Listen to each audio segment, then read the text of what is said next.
Non mais vraiment, monsieur les organisateurs du concours d'éloquence, préparez le sujet en 2 heures, alors qu'il n'y a plus de sandwich au poulet à la cafette. Ça, c'était un vrai défi. Mais nous n'aimons pas la facilité. Nous, étudiants en master de contentieux, sommes enclins à triompher de toutes les épreuves que vous mettez en travers de notre chemin. Même en l'absence de sandwich au poulet. Vous voyez, on se retrouve au second tour d'un concours d'éloquence et on arrive toujours à dire avec Emmanuel n'importe quoi. Comme quoi, la liberté d'expression est bien l'apanage du bon juriste. Quand la plume à l'air serve, la parole reste libre. Et vous savez quoi? On va en profiter. Doit-on être Charlie chaque semaine? Et d'abord, de quel Charlie parle-t-on? Le jury n'a pas vraiment précisé et nous pensions sournoisement nous engouffrer dans la brèche. Dans notre folie des grandeurs, nous pensions évoquer Charlie Chaplin, Charlie la chocolaterie... Pour ma part, je préférais quand même qu'on analyse Charlie Theron, mais elle n'a pas voulu. Mon oncle Charlie nous a expliqué que la liberté d'expression méritait d'être abordée autrement. Effectivement, nous étudiants en M de contentieux sommes au-dessus de ça. La liberté d'expression, chère à nos cœurs de juristes, a été attaquée dans ce qu'elle avait de plus précieux. On a tous été pétrifiés devant nos écrans en apprenant la nouvelle. On était tous écharpés par l'ampleur du drame. Mais le vrai drame n'est pas celui que vous croyez. C'était plutôt le fait de s'être demandé d'où nous connaissions ce fameux Koulibaly. Ce vieux souvenir de droit administratif qu'on aurait vraiment préféré oublier. Ce vieux souvenir qui finalement est réapparu soudainement dans nos mémoires. Mais oui, bien sûr, ce fameux arrêt Koulibaly du Conseil d'État de 2009. Et depuis 2009, et depuis Koulibaly à présent, on ne peut plus seulement retirer un acte administratif illégal, mais on peut bien aussi retirer une parole de manière complètement unilatérale. À la soirée de match PSG-Chelsea, la France s'est soulevée. On était là, présents. On a suivi tout le déroulement. On remerciera d'ailleurs le professionnalisme de BFM TV qui nous a même parlé des chaussettes et de leurs couleurs des membres du GIGN dans un souci d'une information précise. Ça les amis, c'est du vrai journalisme d'investigation.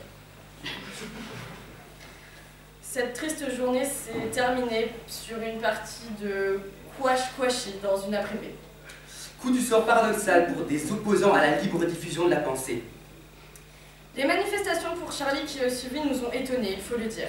Pour le coup, on a assisté à un véritable défilé improbable. Une véritable ratatouille de genre. Non, Antoine, c'est Oui. plus le mot qu'on a à la place. Un véritable mélange de genre, avec plein de choses dedans sans vraiment savoir d'où ça vient. Du bobo gauchiste bien pensant, À l'anarchiste anti-système. en passant par le bon père de famille. Et ses enfants bien éduqués. Mais les meilleurs Charlie du 11 janvier, ce n'était pas le bas peuple. Non. Il s'agissait bien de nos hommes politiques. Eux, ils étaient vraiment obligés d'être Charlie. Quand la nation se réunit, mieux vaut ne pas être aux abonnés absents.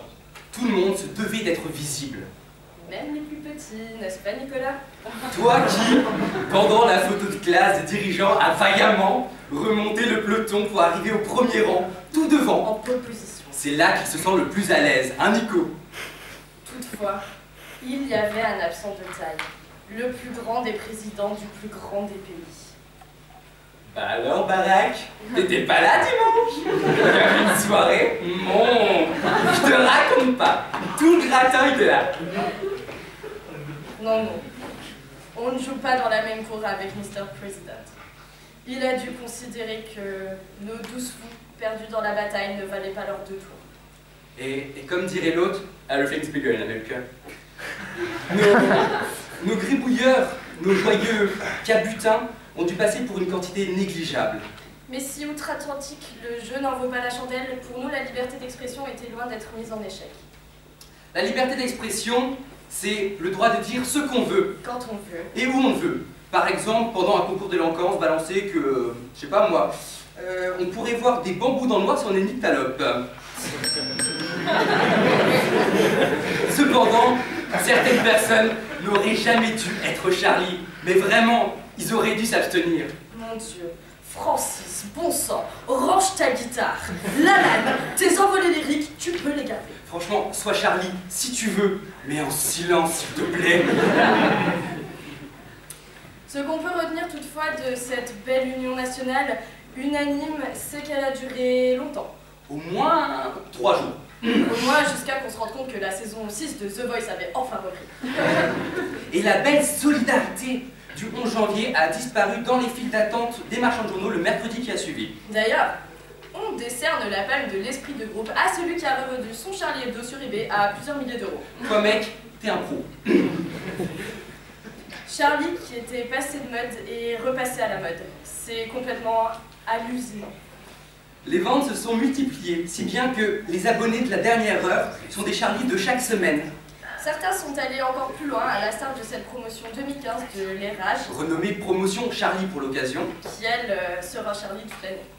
La liberté d'expression, ne serait-ce pas celle aussi de pouvoir réadapter les classiques à la sauce de chacun? Ces expressions qu'on nous ressort à tous les repas. Par exemple, C'est un petit news pour l'homme, mais un grand pas pour l'humanité. ou encore, qui vole un œuf, vole un ski. On a décidé de la faire.